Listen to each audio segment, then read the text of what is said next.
Assalamualaikum, apa kabar teman-teman semua? Semoga sehat selalu ya. Nah, balik lagi ke episode konsulen teman-teman, konsultasi luka online. Ya, jadi di sini gua akan ngebahas tentang luka ya teman-teman ya, yang ada di kolom komentar YouTube. Dan mungkin ketika komentarnya udah banyak yang gua bahas, gua akan masuk ke kondisi luka yang memang pada konsul lewat WA ya teman-teman, yang masuk lewat WA. Oke. Nah, ini ada gini teman-teman. Tetangga saya ada sakit yang kayak gitu ya komentarnya. Kakinya udah bolong, terus pernah ngedrop nggak bisa apa-apa. Badannya lemes, dingin, matanya udah melotot, nggak kedip sama sekali. Terus kalau mau ngomong bibirnya merot-merot. Tapi malah dikasih minum setengah gelas gula pasir dicampur air teh hangat sedikit sama tetangga yang lain. Habis minum langsung beberapa jam kemudian bisa bangun lagi. Itu boleh nggak ya? Padahal dia kan pasien diabetes. Ya, jawabannya boleh banget dikasih air gula. Nah, ingat ya teman-teman ya, kita itu kalau ngasih sesuatu ke pasien diabetes, kita juga memang harus lihat-lihat dulu ya, kapan boleh dikasih yang manis-manis, kapan memang dia harus stop yang manis-manis ya, atau enggak makanan apapun yang bisa memicu gulanya tinggi. Nah, kita harus lihat dulu kondisinya. Kalau dari video di cerita ini, kali ini tuh kayaknya dia hipoglikemi teman-teman. Jadi gulanya tuh kayaknya ngedrop. Biasanya pasien-pasien yang tiba-tiba gulanya ngedrop, beberapa ada yang mengalami kejang teman-teman. Terus melek motot ke atas, matanya nggak kedip. Ya itu biasanya saking gulanya rendah teman-teman.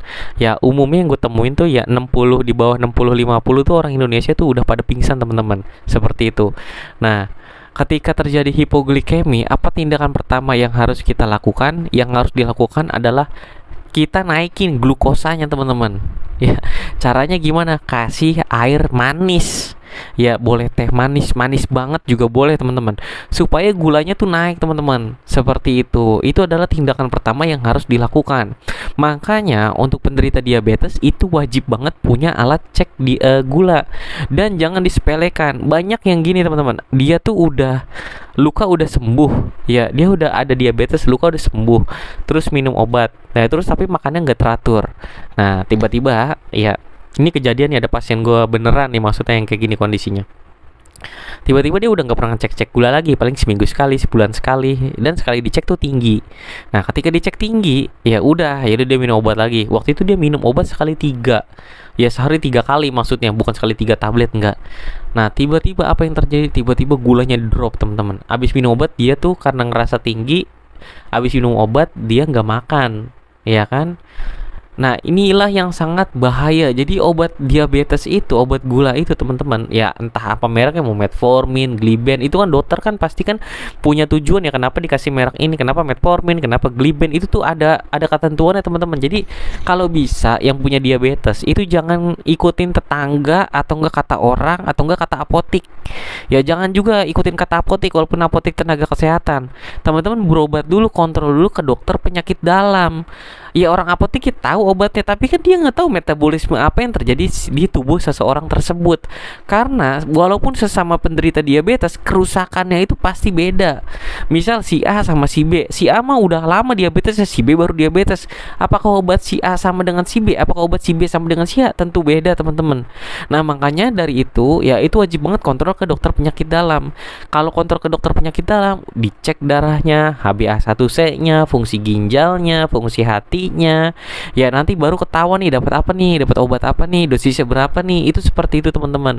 Jadi dokter penyakit dalam pun tidak asal-asalan. Kalau ketemu dokternya yang nggak enak, teman-teman pindah aja rumah sakit, kan bisa.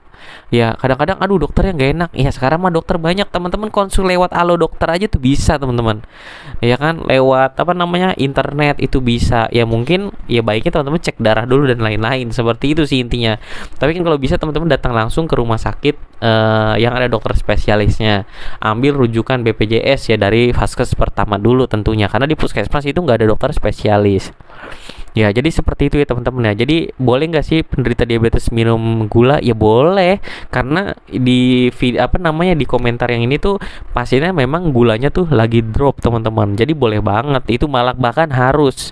Ya kalau di rumah sakit itu tuh dipasang infus. Infusnya biasanya D40 kalau yang ngedrop ya dikasih D40. Biasanya ya tergantung dokternya, bisa satu flash, bisa dua flash. Ya tapi biasanya kalau kerendahan biasanya dikasih dua flash teman-teman. Biasanya ada protap di setiap rumah sakit. Dan isi infusannya itu kalau diminum tuh manis teman-teman, D40. Ada D5, D10, D40.